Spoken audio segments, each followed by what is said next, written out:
guys, welcome to my YouTube channel. Balik lagi bersama saya di sini.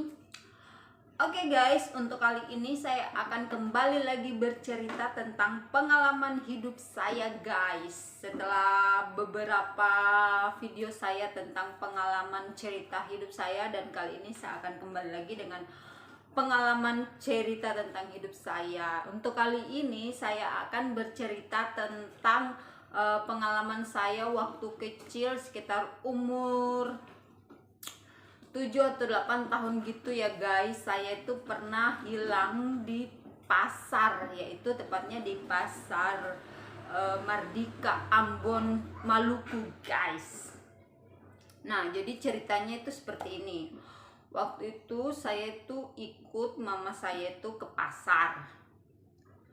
Tapi untuk kali ini saya bercerita dengan menggunakan logat Papua aja ya guys. Berhubung saya berasal dari daerah Papua, jadi saya lebih lancar menggunakan logat Papua. Oke, mari kita bercerita.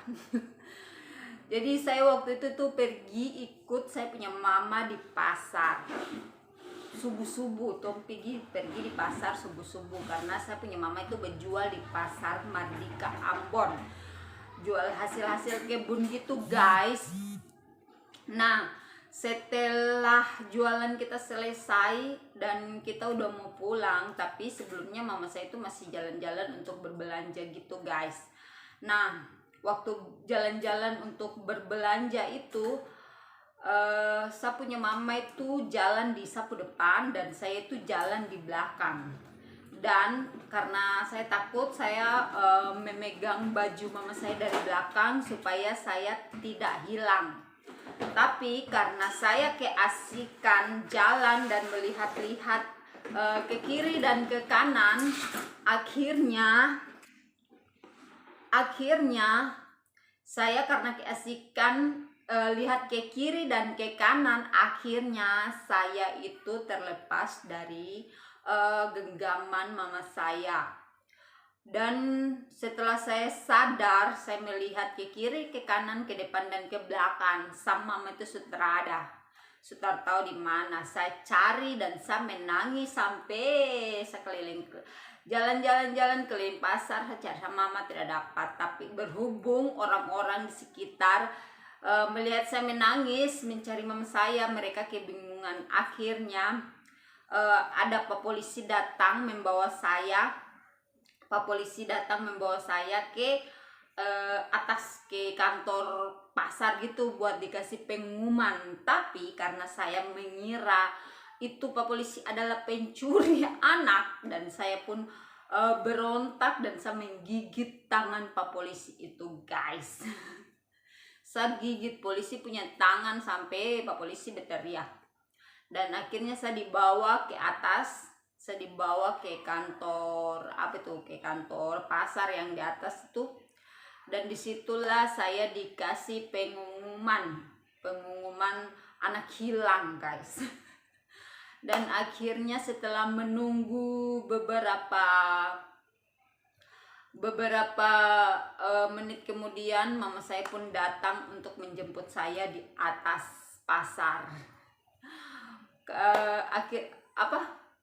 Akhirnya saya pun bertemu dengan mama saya guys. Dan dari situ saya itu takut untuk pergi di pasar waktu kecil, karena saya punya pengalaman hilang di pasar guys, dan menangis mencari mama saya. Dan itu dia sedikit pengalaman cerita hidup saya guys. Jadi waktu kecil itu saya suka banget ikut mama saya ke pasar, karena saya menjual hasil-hasil kebun-kebun gitu, karena saya suka menanam. Jadi saya punya lahan tersendiri gitu. Jadi mama itu suruh tanam sesuai apa yang kamu mau di lahanmu itu. Waktu itu saya suka tanam cabai rica besar, kalau orang Papua bilang rica besar. Itu saya suka tanam rica besar, rica kecil. Dan kalau panen dan panenku susah, punya lahan itu saya panen sendiri dan saya kumpul kayak macam satu kantong gitu, saya kasih sama mama pergi jual pasar, dan uangnya itu dia kasih buat saya, katanya ini buat kau punya hasil, kau punya lahan sendiri, karena saya yang tanam sendiri di lahan kacupling halus yang sedikit sepanggal dusta itu. Oke guys, terima kasih sudah menyimak cerita saya hari ini, dan nantikan cerita-cerita pengalaman hidup saya selanjutnya. Bye bye, sampai jumpa di video saya selanjutnya.